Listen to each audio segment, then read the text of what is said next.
Good evening. We'd like to call this meeting of the Nicholas County Board of Education to order. At this time, if you'll please stand for a pledge of allegiance.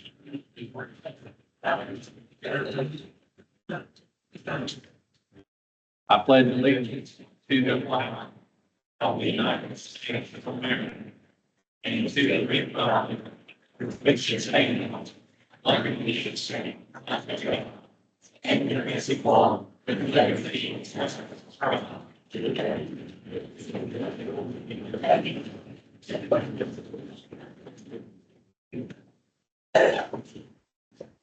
Okay, first we have a roll call. Mr. Beam, our superintendent.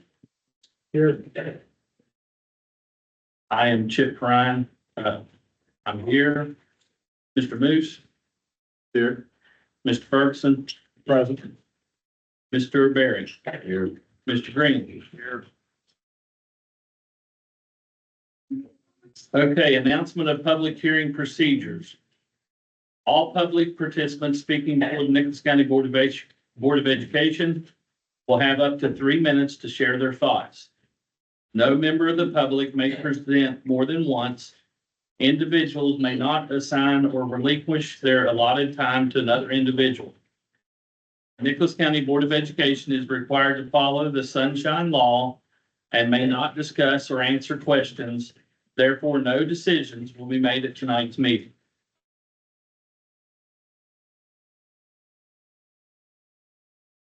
Mr. President, Jason Long, of course, here on behalf of administration tonight. I serve as legal counsel to the school system from time to time, and tonight I've been asked to come and help facilitate this school closure hearing. That's what it's called. It's called a school closure hearing. There's a number of steps that the school system has to follow and comply with.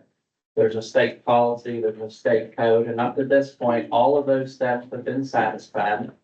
There's been an impact statement that's been released and a closure documents. And as part of this process, the school system has to hold public hearings at the schools that are subject to closure. And unfortunately, Birch River is being recommended for closure, and impacted schools to whereby the students will be recommended to go should the board accept closure. As the board president indicated, as part of tonight's process, the state policy provides that individuals will sign up and speak. We allow that to happen tonight. And in fact, I know that the meeting has already started. If there's other individuals that want to be included on that list, please let us know. We're not going to say, no, you can't sign up, but I need you to tell me now if you do desire to speak. Typically in this process, I'll just go in order of who signed up, but I see a number of students who signed up tonight. And I'd like to ask that the students be called in the order that I've got over here to give the students an opportunity to speak. And that way, if these kids have some extracurricular activities or need to leave with their parents or otherwise, they'll have that opportunity. As the president indicated, what the board's role and responsibility is tonight is the board is here as kind of as listeners. They're not here to answer questions or engage in dialogue. And I don't want you folks to think that they're doing that because they don't care. This is your all's opportunity to hear from the community. You obviously now have received certain information from administration as it relates to the closure. And I always like to say that I read in media and otherwise that often maybe a board has already prejudged or that this is just a rubber stamp process. I know that's not the case. I know that's not the case. I know administration knows that's not the case. And I truly want you citizens to understand that as well. Again, part of the process tonight is a public hearing.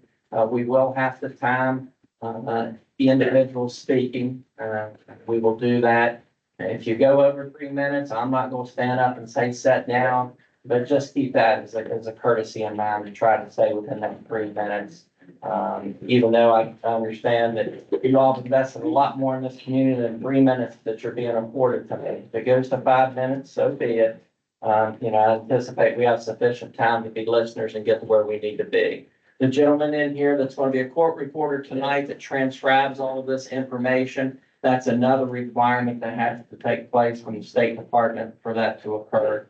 So the State Department will also, that being the State Board of Education, have the comments and review the information. If in fact the board votes to close their school, all the information, everything that occurs tonight will also be submitted to the State Board of Education.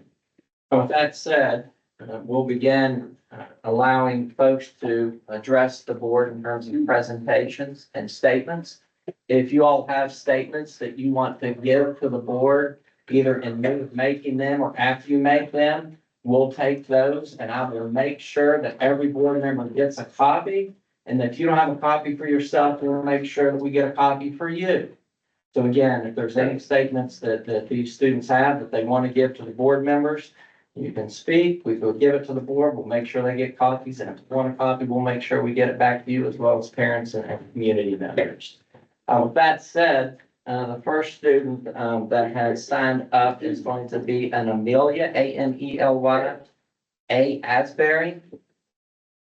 So Amelia and everyone else want to speak tonight, we'll ask you to come up and speak into the microphone, just so that all of these folks can hear you and the court reporter can hear you. And just take your time, and I'm sure you're probably nervous, but these folks probably are excited to see you as a student to express yourself, okay?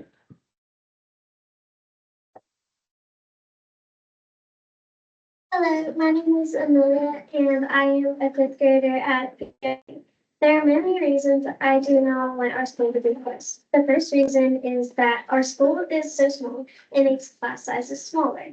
That gives the teachers more time to work with the students who need extra help. Summersville Elementary would have about 400 students where our school only has 59. The next is that our school closing would make things harder for many people. Our teachers would all have to find new jobs. Bus rides will be longer to and from school, and it would make it harder for some parents to attend school events. The small size of our school makes it feel like a family and not just a school. The last reason I would like our school to stay open is because if it does, my class will have nowhere to do their senior graduation. I also have a little brother that is in second grade, and I want him to grow up close to home. I hope you will consider these things when you make your decision. And I just want to say, please keep our school open because I've made many great memories here. Thank you. Thank you, Amelia.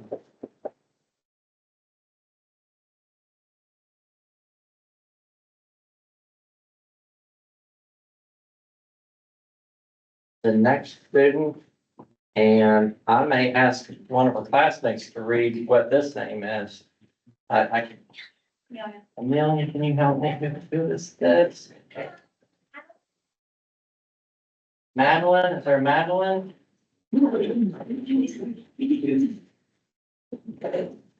Madeline, make sure you grab the microphone there, please. Madeline, what's your last name there? Brown? Hi, my name is Madeline. I am a fourth grader here at BRE. Please don't shut our school down because you don't know what it means to me and my friends.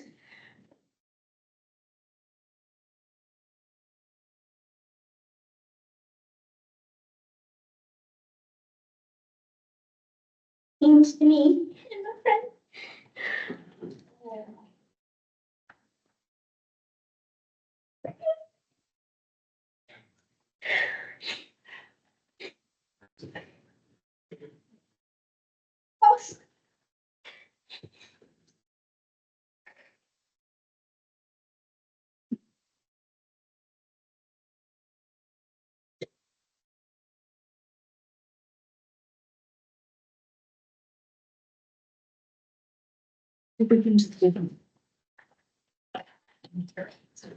Maddie, you're a super brave.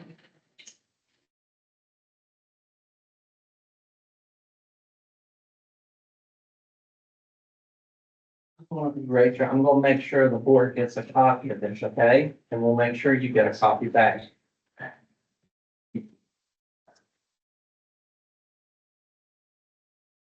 And again, I apologize if I mispronounced the names, maybe a Harry or, or,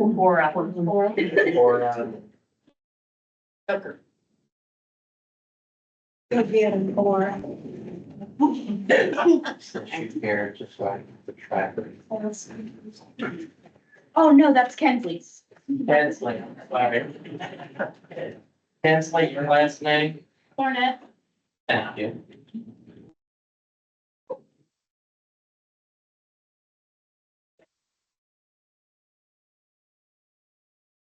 Hello, I am Kinsley Barnett, a student at BRE. I want to give you some reasons on why you should not shut the school down. Students will have to travel farther. Some people will have grown up here their whole life, from pre-K, kindergarten, first, second, third, and fourth, and fifth. And I think that the students should not have to move because all the students genuinely love this school from the top of their hearts. Teachers here love their jobs, especially Miss Carnett and Miss Davis. They help people throughout their highs and lows, and they will have to find new jobs, which I think they would not want that. I know they love this job and want to keep it even though there are only 59 students. We may not be blood, but together we are a family. We will not get to walk down the hall to graduate and see all the proud faces on the teachers. On the teacher's face, they really care for people. This school has been here forever and taken care of. I really appreciate for keeping the school open. Please do not shut our school down. We love it. And I have been through a bunch of schools and I have never found a school that can fill in the missing piece of my heart. I've never come so far from a school that makes me feel special. It feels like we're all a family, but I'm so happy when I'm around everybody. This school is so special and please keep it up, please. Thank you.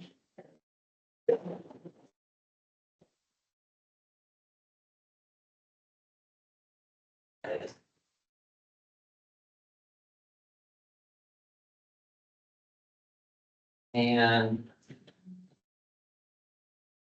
I apologize, the next student is maybe a Creighton or a Creighton. Creighton. Creighton, your last name, I've got it here, but. And that's spelled SAYARPH. SAYAROTH. AGH. Hello, my name is Corinne and I go to Birch Elementary.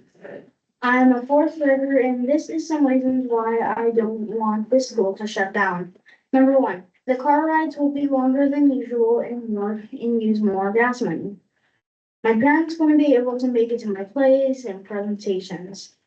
Some of my friends I wouldn't be able to see because they are at a different school.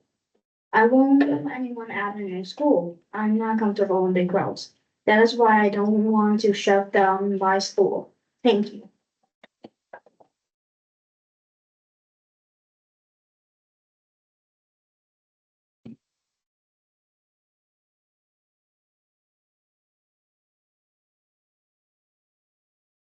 Next student, Laura. HOOKER.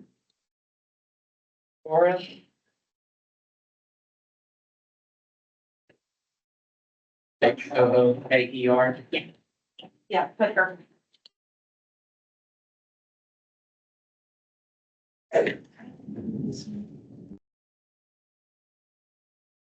Hello, my name is Cora Hooker and I am a fourth grade student at Birch Elementary School. My main reason for wanting to keep our school open is because I grew up here and I know this place like the back of my hand. It would be heartbreaking to shut it down after so many memories it held.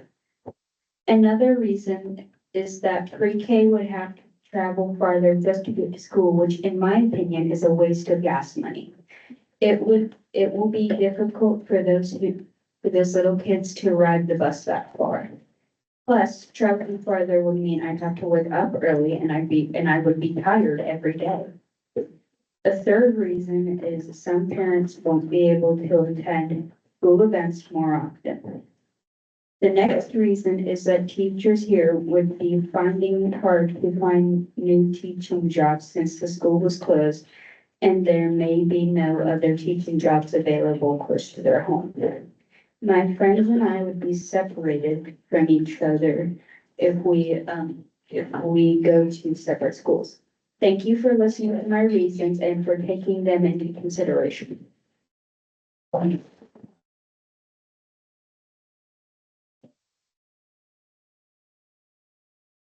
The next student is Serenity Penick, Penick.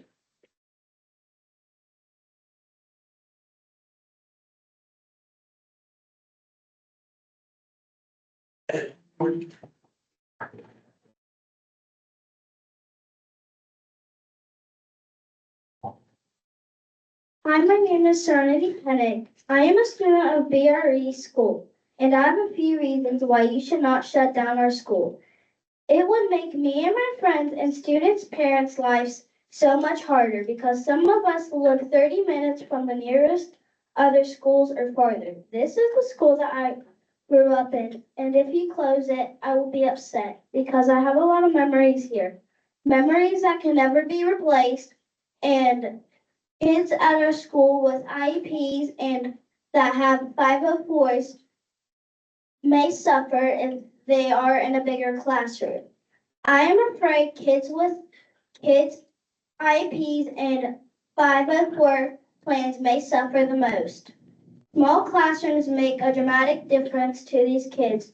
What I love most about my small school is I know everyone here. I can be myself and know that I'm safe here.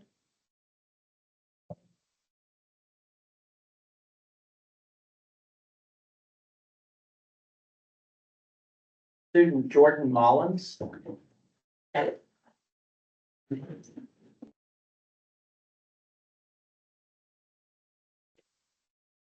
Hello, my name is Jordan Mullins and I am a fifth grade student from Birch Elementary. I'm here today to go over the reasons why I think it would be best not to shut down our school. As a student that does have an IEP, I've noticed it is a lot easier to learn whenever you're in smaller classes. And I estimate why is because if there are 200 students with IEPs in one school, it may take longer to get the help that you need.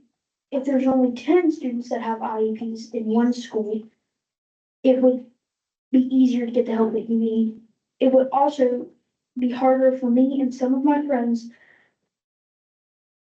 because I fear that most of us may get lost in newer and bigger schools.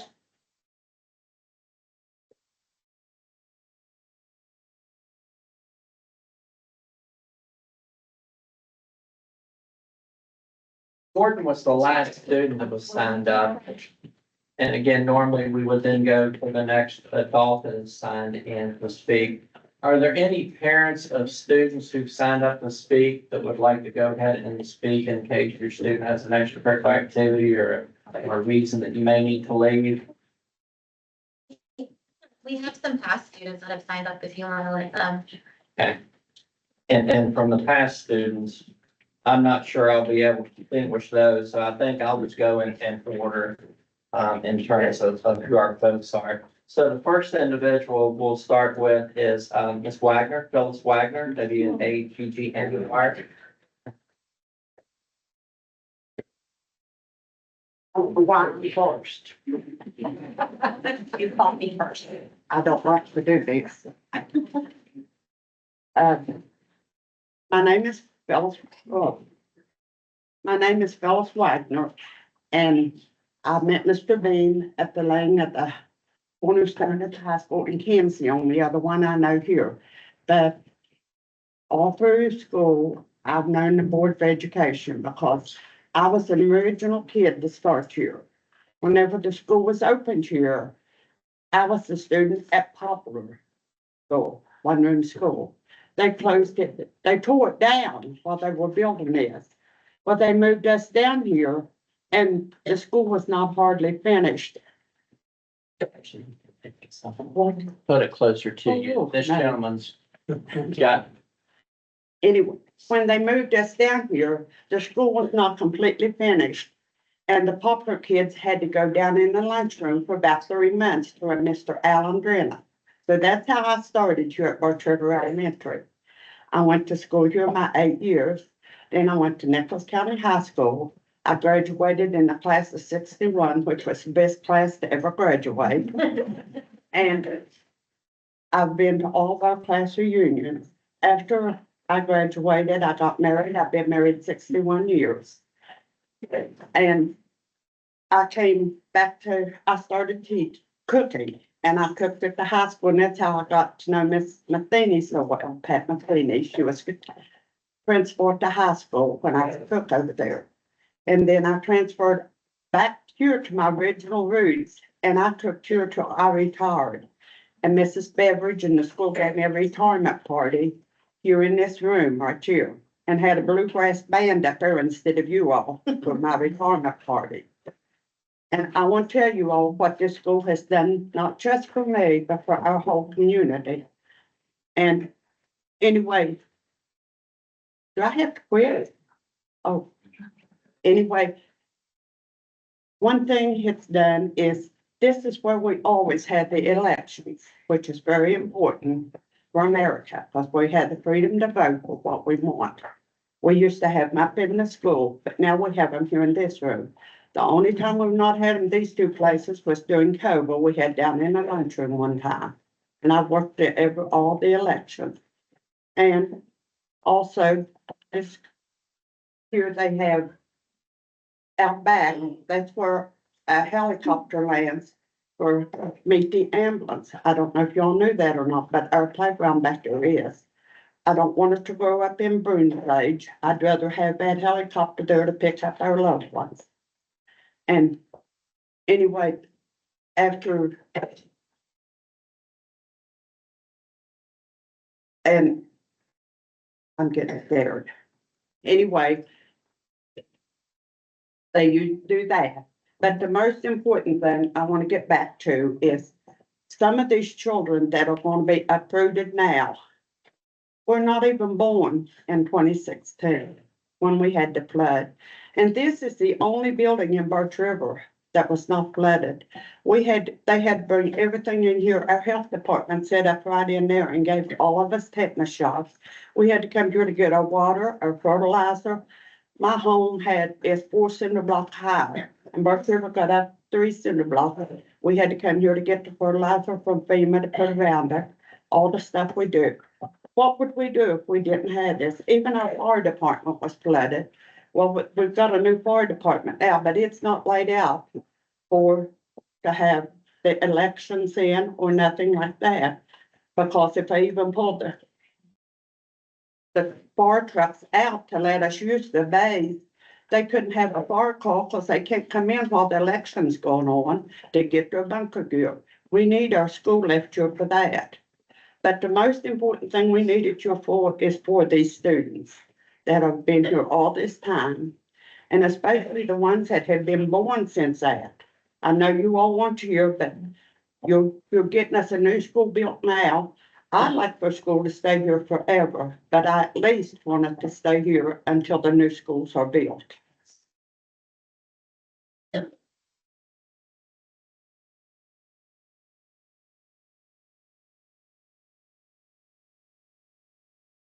Emily Neal. And again, make sure we talk into the microphone only so that we capture on the recording that need to be provided. Should this matter proceed. I apologize, I'm a crier. Sorry. Hello, my name is Emily Neal. I'm a registered voter and resident of Nicholas County. I'm a mother of 3 children. My oldest daughter is a 2023 graduate of NCHS. My middle son is an 8th grader at Summersville Middle School. My youngest son is currently a 4th grader at BRE. I am speaking with you today on behalf of all the children that are students of BRE. We are begging you not to close our school. Please vote no towards the closure. BRE children love their school.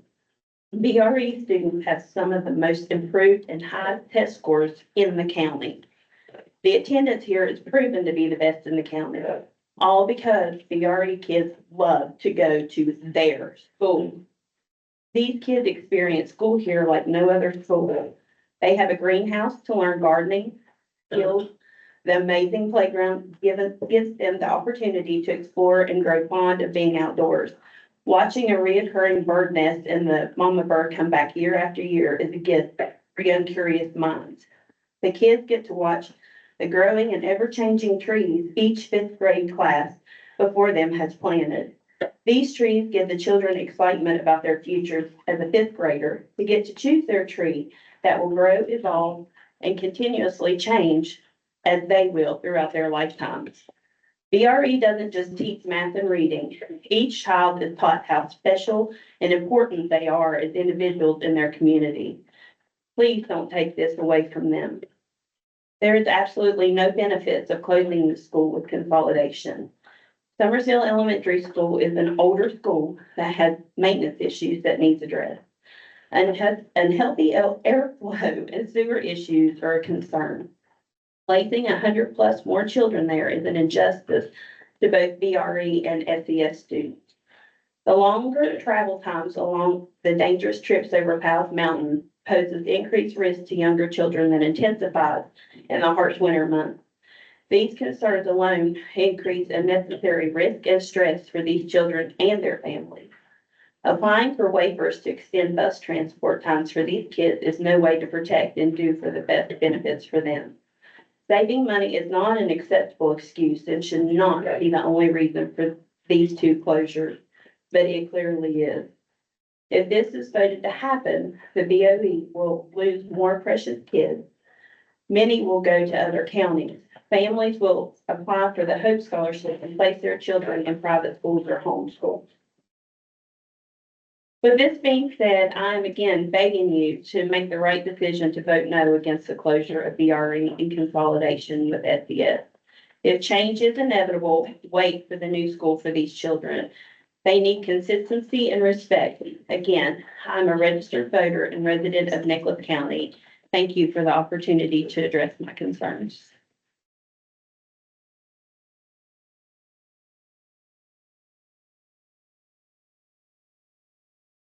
And again, in any of your statements that you've read, if you'd like the board members to have those, if we provide copies, we can make sure that that occurs. You can spell me, so I didn't know I was handing it in.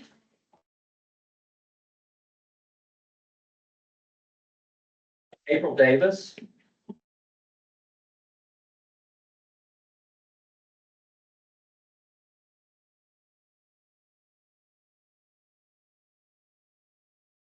Good evening. I'm before you as the representative of Birch River Elementary teachers. And I come with a deep sense of urgency, not just as an educator, but as someone who is invested in the future of our children, our community, and the heart of Birch River Elementary.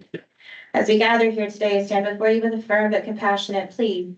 Please do not rush to close our school. The stakes are too high and the impacts too profound for our children, our families, and our community. Research tells us smaller schools are more effective at creating tight-knit communities of support. In a school like BRE, teachers know every child by name, understand their individual needs, and have the capacity to offer personalized attention that larger schools simply cannot match. In our community, most of our children come from homes affected by poverty, instability, and trauma. It seems as if any time Birch River is in the news as over violence or crime, we cannot ignore the reality of adverse childhood experiences, ACE scores, affecting our students' ability to learn and thrive. Children who experience trauma need more than just academic instruction. They need a safe, stable, and supportive environment where they feel known, valued, and cared for.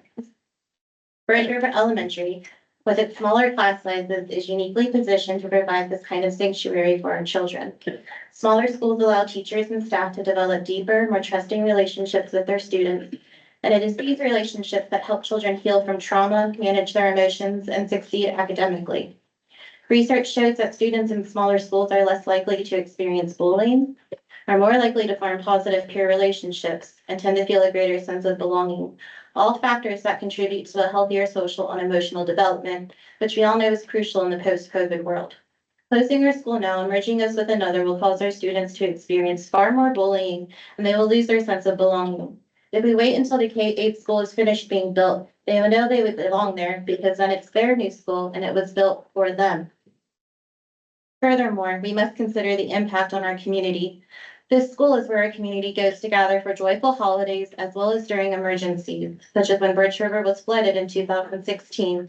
To rush to close it would be to sever the ties that bind us together, closing the heart and history of generations of our community. I urge you to think about the long-term effects of this decision. If the board votes to rush to close Birch River, we may save money in the short term, but we will pay a far steeper price in the emotional, social, and educational costs to our children. We know that investing in small schools and schools like BRE is an investment in the future of our children. Please do not rush in closing BRE, putting our children through unnecessary stress. Their lives are unpredictable enough. Our building is their source of stability and safety. Standard numbers are lowering and consolidations must happen. But if it must happen, let it be down the road when the new school is built and ready to welcome all the new students at once. If, however, despite all of the testimonies today, you still decide to hurry up and close our little school, please consider placing at least half of our staff in the schools our students transfer to in an effort to bring some sense of stability and familiarity in a very unfamiliar and scary place.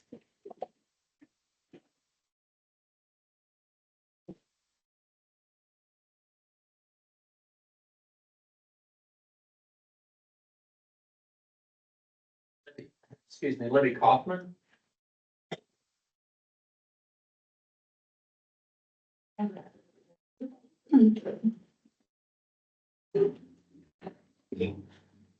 Board Superintendent, I'm Libby Kaufman. Oh, sorry, I'm not used to this. I'm Libby Kaufman, former board member and resident of Birch River. And I'm here today in opposition to closing the Birch River Elementary School. The moving of these students into Summersville Elementary School is placing them into a school that has far more problems than this school, especially the air quality, which will only be exacerbated by adding more students. Summersville Elementary is getting a new school because it is the oldest of the remaining original grade schools and because of the problems that have been raised over the past few years by the students, the parents, and especially the staff regarding the conditions of the school. BRE has excelled the previous year in their testing. They were first in the county in science, and they received 4 medals, 2 gold, 1 bronze, and 1 silver last year for their state summative assessment testing. And I feel that this is attributed to the small classroom setting, which they now enjoy, in spite of the split grades that they have endured. Some of these students come from troubled homes, being raised by elderly grandparents. This alone suggests that they need the extra attention that they receive here at the school. In Kanawha County, they're proposing to consolidate 4 elementary schools into 1. But as reported last evening on the local news, the maximum bus ride for these students would be 34 minutes. Summersville Elementary is 24 miles from Birch River, not accounting for bringing the students from the far reaches of the area and the long haul up the mountains. A bus driver has told me that some of these kids could be on the bus for up to an hour each way. But so most of you have grandchildren. Would you want your little grandchild to ride a bus for up to 2 hours a day just to go to school? I just read in the Chronicle a few weeks ago that last year's audit reflected the board was sitting on almost $18 million in unrestricted money. I fail to believe that unless there's a lot of mismanagement on behalf of the board, keeping these 2 schools, Birch River and Zela, from closing them, that they would be breaking up the bank. And I realize that there have been several positions added to the central office staff that were not previously there. Some of you ran for the board because you did not want high school students to have to ride the bus that long. Has something changed your mind that you feel that it is okay for now the little ones to endure? In closing, I would also point out that this school is used as an emergency relief center. During the flood of 2016, FEMA said that the fire department could not be used because it is flooded. That only leaves this school to fulfill the need for this area.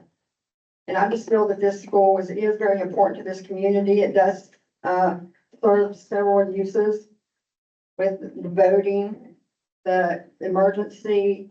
We had veterans dinners here. Several community events are held here. It's really all we have. So with that, I appreciate your time.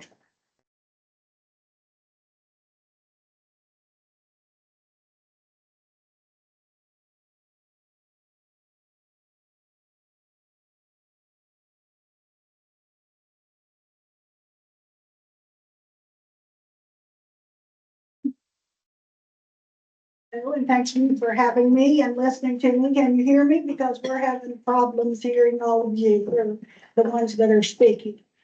So can you hear me okay? Yep. Okay. Well, first of all, I went to school here also in Birch River Elementary School. And then we had to travel when we went to high school to Summersville on the bus. It does put extra hardships on the students, and Libby hit a lot of points with the younger children. And I'm sure, as all of you know, there is a lot of grandparents raising their grandchildren. And as far as the travel to Summersville, back and forth, extracurricular activities, sports, it's going to make it harder on each and every student, and the parents. And we know, first and foremost is the students and the best education that they can get. And I do not believe that you can throw these kids into the middle school with older kids, and I don't know exactly how it's going to work.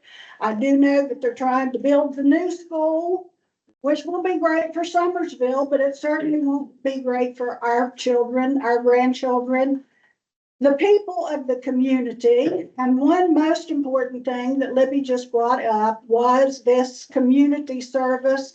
And this building is the only building in this community that we have in case there's another flood or there's another terrible disaster that needs to be had. And a lot of these rural areas do not have it. And that is needed most importantly also for the community. And I know a lot of this stuff is politics, politics, politics, and money, money, money. Whether this is coming from a federal level, state level, whatever, but I feel that our policies need to be changed in the schools. They need to be coming from the state level and not a federal level. My probably third great grandfather here in Nicholas County, and back in the 1800s, was one of the first ones to get the free school system.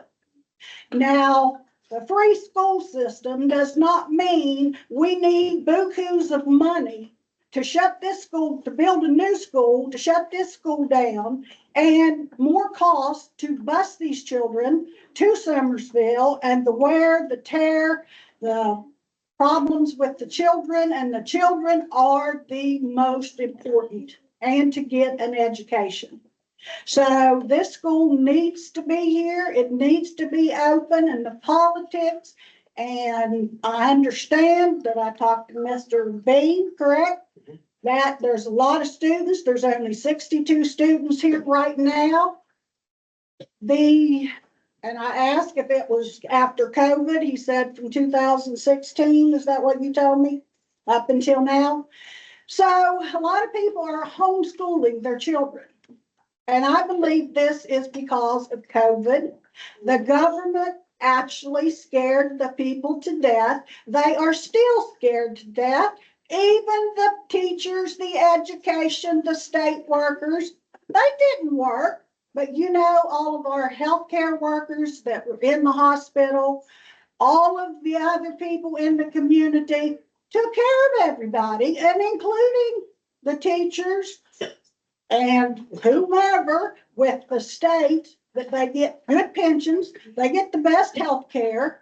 So, you know, something needs to be cut. Let's cut it somewhere else rather than taking away from our students in Nicholas County and Birch River. We are all taxpayers and we deserve equal opportunities. And throwing these kids that are getting a wonderful education at this school, as I did, I feel. But anyway, this is not coming from a script because I didn't even know I was going to speak. But then another thing also is the property values in our area. They take the schools out of our area. Where are we going to be? Does anyone want to move to an area that, hey, what do they look at? First thing, they look at the school system. So do you think that anyone's gonna want to move to Birch River because of our school systems? No. When our kids, then we have to travel so far, and like I said, also, I repeat again, these parents that are taking care of these young children now are grandparents, not parents. Every parent that's in the household today works. You people are older, and you know how it was when we were younger. So we didn't have both parents in the workforce. Today, these kids struggle at home the minute they get home from not having two parents to be home for them. But that is the way that society has made it today. And what they're teaching in the schools today is totally wrong. And it also needs to be changed and put back to a state level. Math, for instance, you can't even help your child or your grandchild with math because we've got a system that's broken down into how many steps. Can any of you help your grandchildren with math? Probably not, because it is a thing that goes completely across the federal level now, and every school's supposed to be the same, so that if they happen to move, which probably none of us at Birch River is going anywhere. But anyway, the thing of it is, there's just lots of things and things that these children don't realize, but we have to look out for their future. And the children are the most important. Thank you.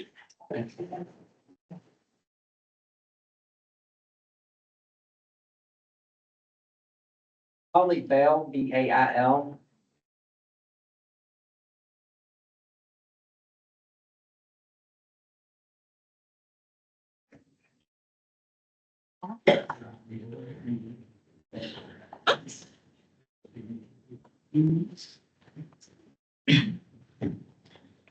Board members, members of our community, thank you for the opportunity to speak with you today. My name is Holly Bale, and I'm the cafeteria manager here at Birch River Elementary. But today I stand before you as a voice for the students, families, and educators who depend on this school and all it represents. I urge you to reconsider the proposed closure of this institution. Birch River Elementary is more than just a place of learning. It is a cornerstone of this community. One example is its food service program, which provides much more than meals. It provides stability and nourishment for the children. For many of our students, the meals they receive at school are their most reliable source of nutrition. School food service is often brushed aside as unimportant, but I'm here to tell you firsthand that it is just as vital as academics in its own right. Research shows a direct link between access to healthy meals and academic success. For some children, this is the only hot meal they'll receive that day, and we take that very seriously. In this small setting, we know each kid by name. We can tell you their favorite cereal, which kid gets what condiment on their tray, and which kid will always eat raw broccoli but never cooked. They are comfortable enough with us to ask for things they like or express what they dislike. And just as if they were adults, we take their feedback seriously. The result? Our student lunch numbers speak for themselves. We have the self-proclaimed best school food in the county, and that's something we take pride in because we cook from the heart. If I wouldn't eat it, I won't feed it to them. And in our lunchroom, for the half hour that we have them, they're our children too. We want to see them succeed and do well, and they just can't do that if their bellies are empty and growling. This sense of belonging cannot be replicated in a larger, more impersonal setting. By closing this school, we risk losing the very essence of what makes it a safe haven for so many students. A place where, when asked what they were thankful for, out of all the things in the world they could say, they said school food. If they move to a bigger school, they will just be a lunch number, and that breaks my heart because they deserve to be the kid who likes mustard instead of ketchup. They deserve to be known by name by their lunch ladies. Instead of closure, let's work together to find solutions. What's at stake here is not just a building. It's the health, education, and future of our children. I implore you to prioritize their well-being over short-term savings. Please reconsider this decision and join us in finding a way to preserve this vital lifeline for our students and our community. Thank you.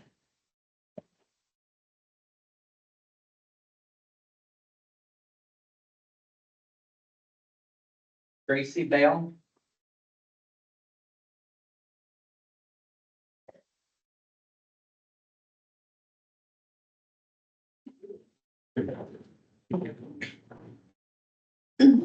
Good afternoon.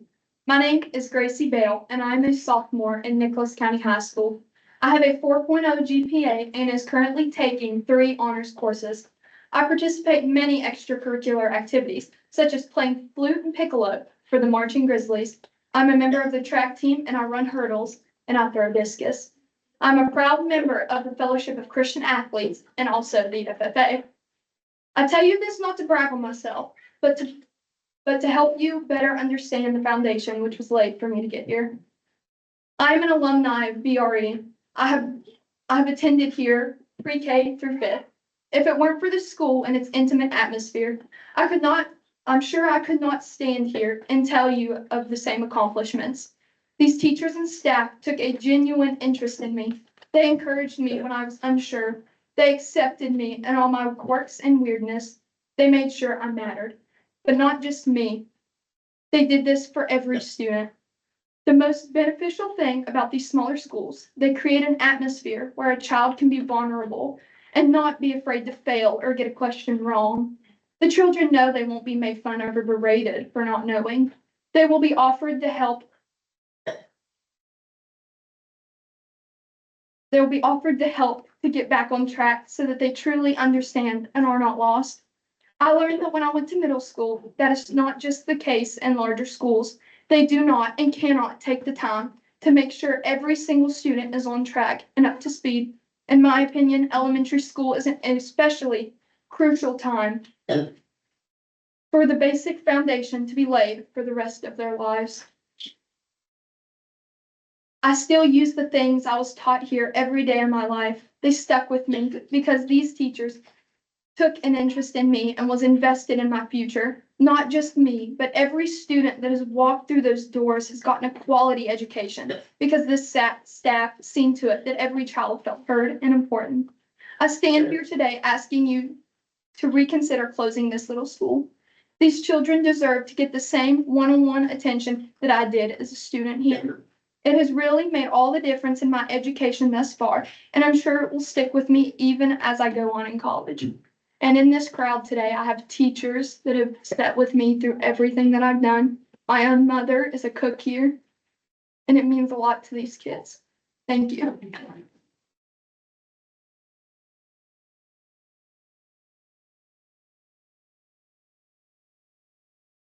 Courtney McClung.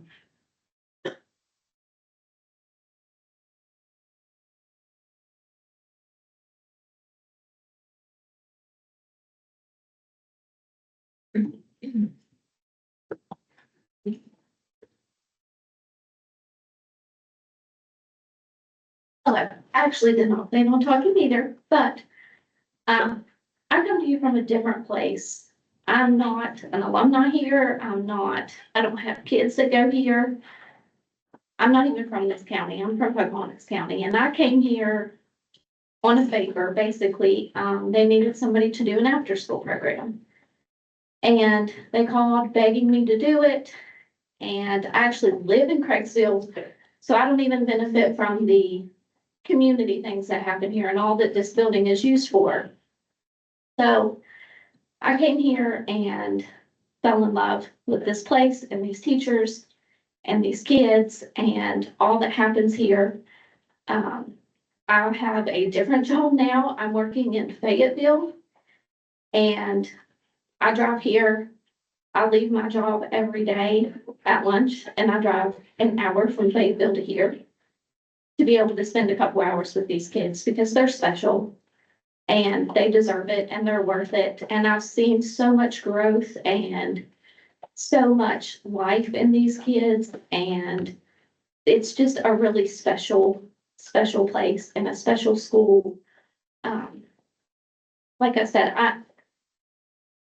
I don't have any stake in it. I don't have the memories here. I don't have any of that like these people do.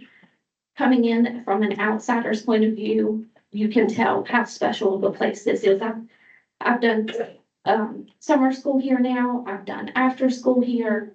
I'm helping with fundraisers. I'm helping with, things just because I love these kids. I love these teachers. I love this school. And not just me, there's tons of me's out there that are just doing things that just love these kids and just want them to have their safe place and have seen the growth that these kids have taken and have seen their hearts whenever you spend time here with them.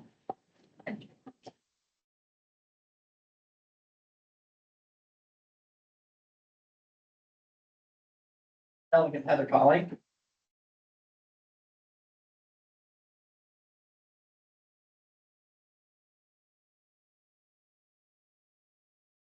Good evening. My name is Delegate Heather Tully. I reside at 1829 Webster Road, Summersville, West Virginia. I have 5 grandchildren that attend school in Nicholas County, 2 at Mount Nebo, 2 at Summersville Elementary, and 1 at New Life Christian Academy.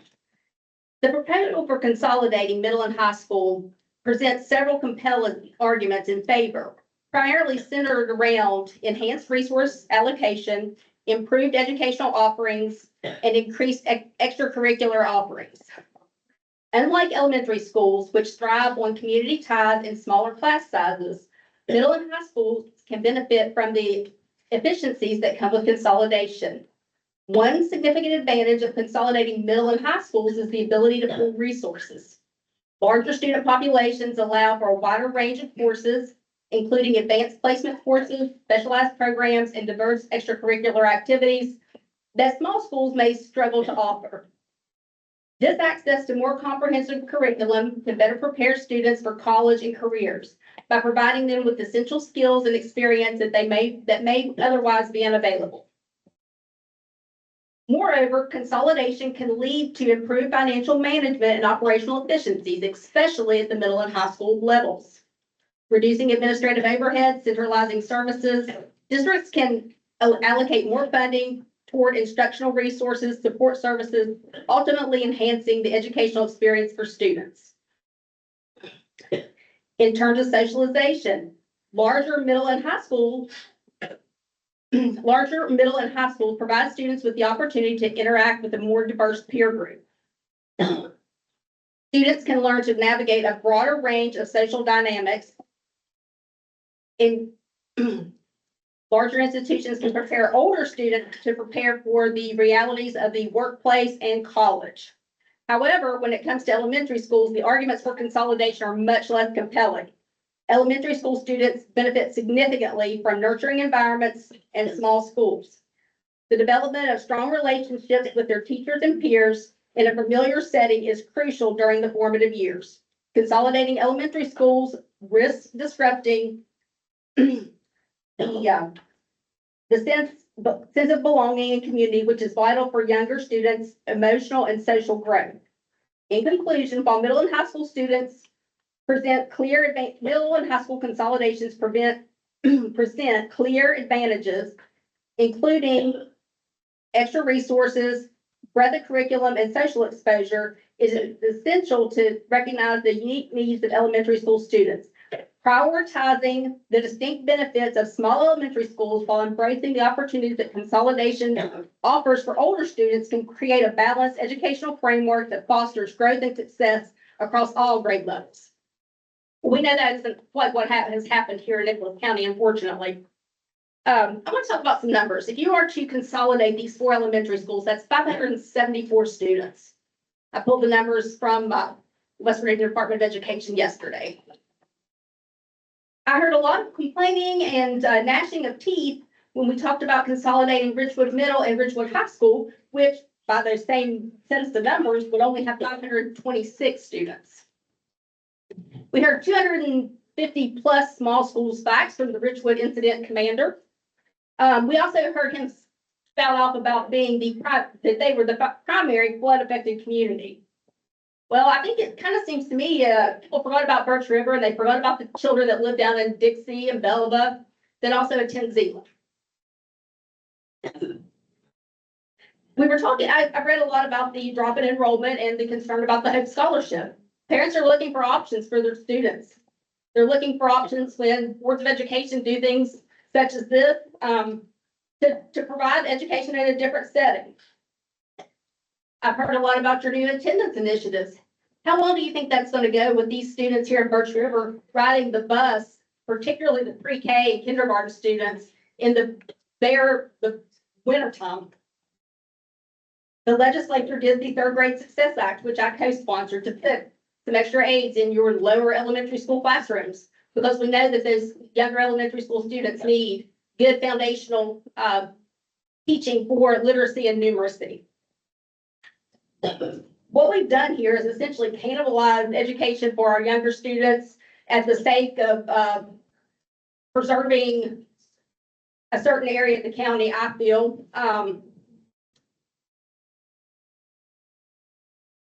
I hear that you were also down at the SBA today asking for about $14 million for the Career Technical Center, which I think is a noble effort. I think that we do actually have to expand our career technical offerings.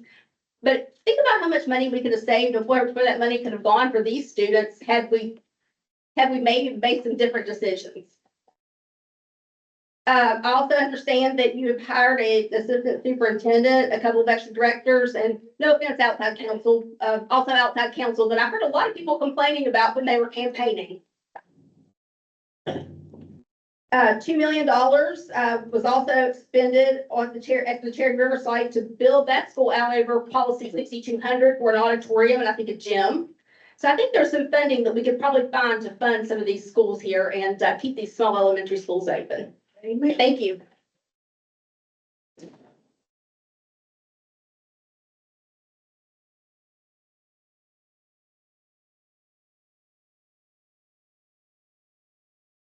Robert Summers. Good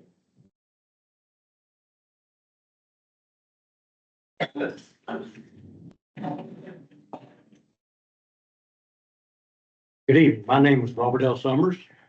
I have brought up 2 children in this school, 4 grandchildren in this little school, and I consider it one of the finest. That's my opinion. But you know what? I know this is going to go on, and I've watched school closings down through the years, from Wyden to Deal to Clay. I've watched all these schools close down, but there's one thing for sure. It's going to happen. And I see it written. But here's one thing I would like for you to think about. While you're building this other school, leave this little school alone. Let these children get a little older. Let them get a little stronger. Because it's so devastating for children.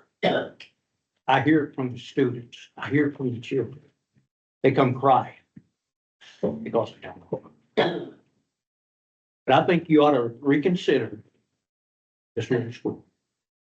I mean, I'm right now in a fundamental teaching class, trying to get my education to teach. I've got 1 more semester. And that's my goal, because that's my heart's desire for the children. So, like the young lady said, think about the children. You know, consider them instead of considering where you're going to put your butt in. Consider these children. I didn't come here to make a ruckus. I come here to plead. Thank you.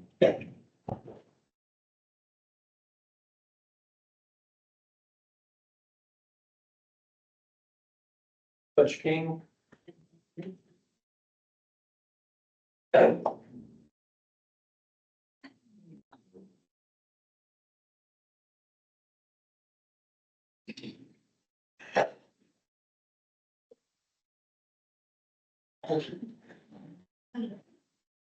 Guys, I don't know if I got anything to add to what I've heard already, but I've been hearing some talking points about this consolidation that I would like to bring up. you know, I've heard from kids, I heard the tears in their voice. They love their school and, we keep hearing of quality of education. And, one of the talking points that I've heard is, that these talking points, you say that, when two of the schools, smaller schools consolidate, they can offer more specialized courses. Hey, guys, what's happened to reading, writing, and arithmetic? These kids, these elementary school kids, need a firm foundation. One of the girls mentioned the foundation that had brought her to where she is now. That's what our kids need. We can offer them all kinds of specialized courses, and they will miss out on their reading, writing, and arithmetic. I may be old fashioned, but I grew up here. I went to school to school.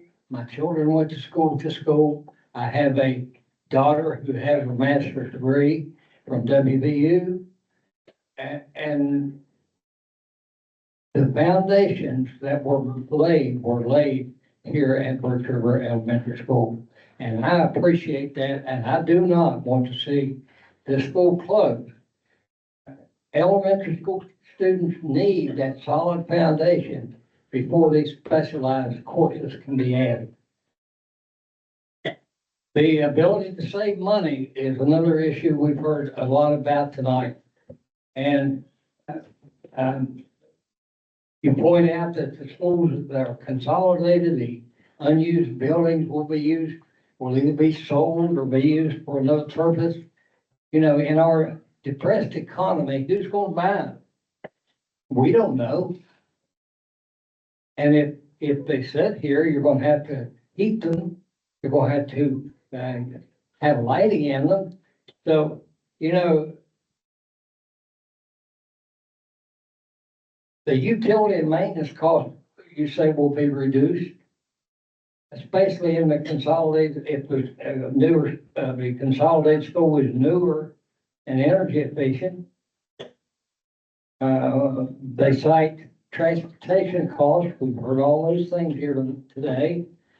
And those things are issues, but are they the larger issue? You know, I'm 74 years old and I know how to run a family. Things are going to cost more. You just have to make adjustments in order to meet those needs. Longer bus rides for children, who get up too early already, you know, these things. You talk about, employees needed for the non-academic services, such as custodians and the janitors and the secretaries and all of those things. More work for less people. You know, how we going to put up with that? Remember, guys, education is more than money. I've heard here tonight about the loss of identity. Local communities identify themselves with their school. We always have, and we always will. Consolidation involves the closing of Birch River School. That is terrible. While saving money is a need, the loss of the school's identity becomes very, very negative. Parents, grandparents, friends want their kids, many of them wanted to attend the school that they attended. I wanted mine to attend the school that I attended. They did. I fear our children will be lost in the larger community. We heard from a couple of the younger kids here about losing their identity here at Birch River. You ship them off somewhere else, they lose that identity, and that is emotionally negative for them. And someone else said here tonight that here in Birch River, we have very few things left here for the children to involve themselves in. And if they lose their school, what are they gonna do? My fear is that they will get out and they will get in drugs. They will get in, stealing, theft. They'll get into some kind of mischief that we don't want them to. We, our schools is sort of a buffer for that. Now, not a whole lot has been said about this, but the economic impact on Birch River. Look around you guys, we don't have a whole lot of business. We don't have a lot of things that will draw people in. Some of the money saved as a result of consolidation, they say, is a result of cutting jobs. You know, some of the teachers here at the school may not get another job somewhere else for a while. I know, there are a lot of jobs out there, but small town schools are often the largest employees in a town. And probably that's the case here. When a school closes, it can leave a negative impact on the community. School workers who are laid off will face a much different competition for those positions in a consolidated school. And it's a good chance that they won't get hired. If you get a real good elementary school teacher and she comes, it goes into competition with one of these teachers that has all these specialized, course certificates, and they're going to choose the one with the specialized courses. And that is a shame. Finally, the money spent on the schools, are partially returned to the community. They stop at Gomar and buy gas. They go down there and buy them a sandwich. You know, those expenditure won't be there anymore.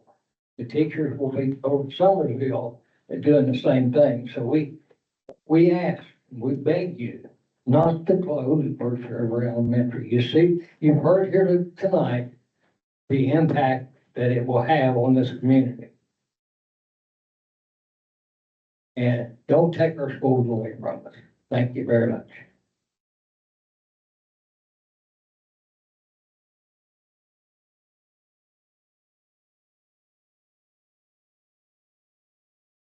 Haley Bond.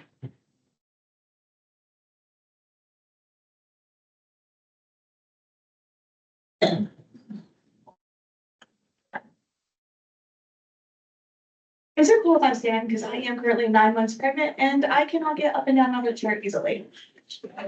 Thank you. All right, so I'm gonna go ahead and start off by saying, how would you guys feel about losing an average of $300,000 starting next year if you consolidate your schools? Now I'm gonna let that mill over for a second. I am a Birch River Elementary alumni. So is my dad. So is my grandmother, who also came back to teach at this school. I remember my first day here at Birch River Elementary. All I wanted to do was go cry back to my daddy and go home. But I had Miss Conrad and Miss Linda who made my entire experience starting out in this school amazingly. This school, although it is small, their community is now starting to grow and see more students coming in because there are so many people who have came back and moved back to this neighborhood just for this school system. I am one of them. I want my kids to enjoy and be able to have this school like I did. All right, now back to that $300,000 starting next year for the consolidation. I know of at least 28 parents that have 2 or more kids who are going to take out their children from this school system to be homeschooled. Now that is $5,000 on average per kid that you are losing.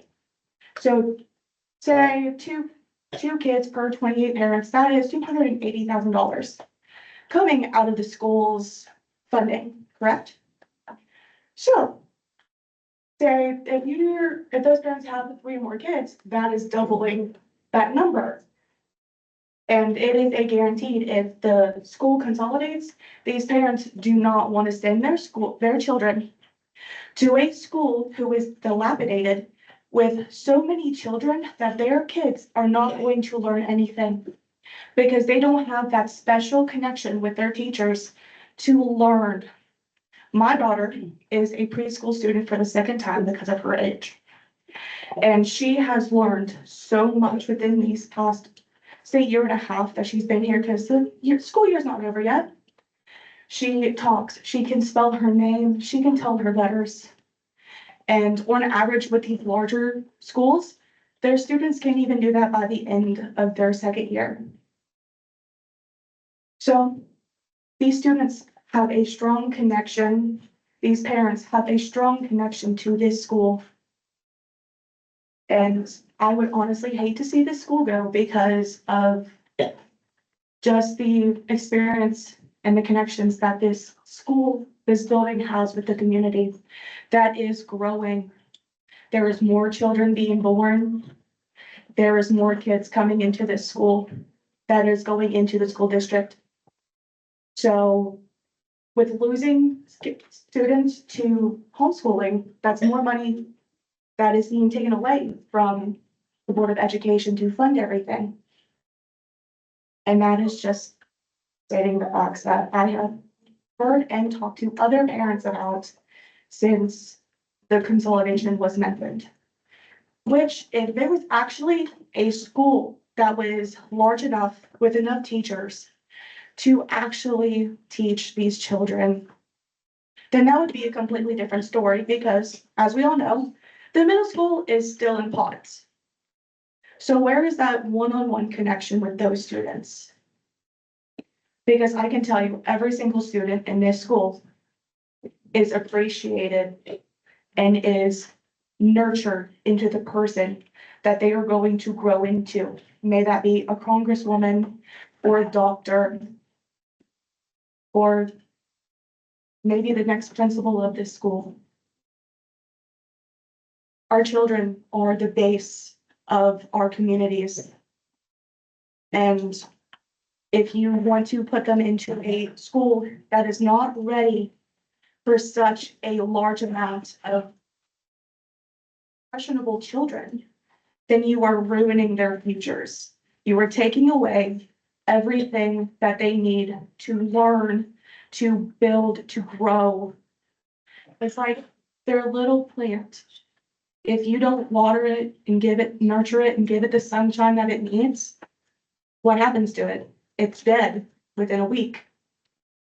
So think of our children as those precious, precious little plants that you want to see flourish and grow into beautiful plants, bushes, roses, trees.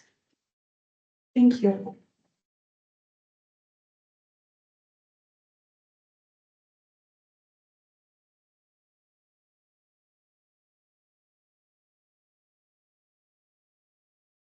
Mr. President, that is the last individual public speaker.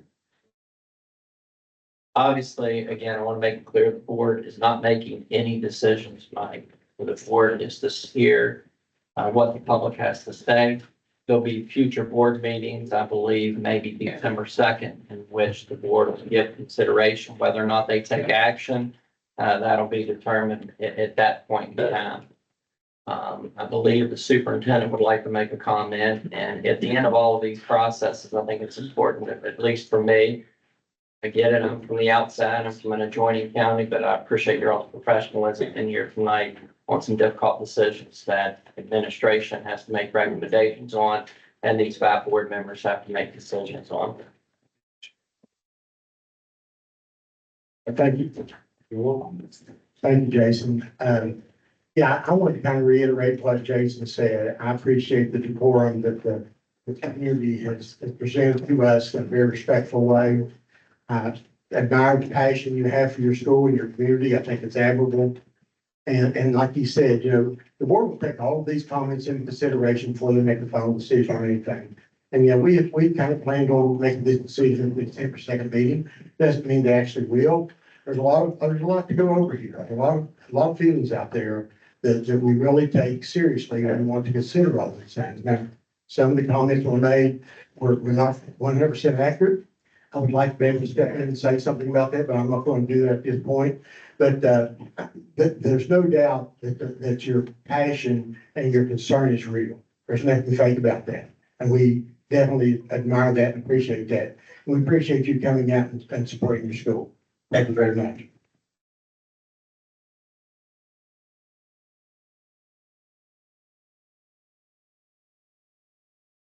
So number 5, school, announcements of next hearings or meetings.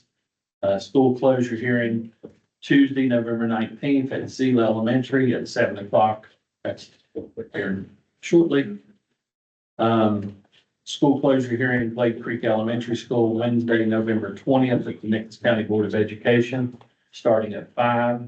School consolidation hearing Summersville Elementary at the Nicholas County Board of Education, starting at 6.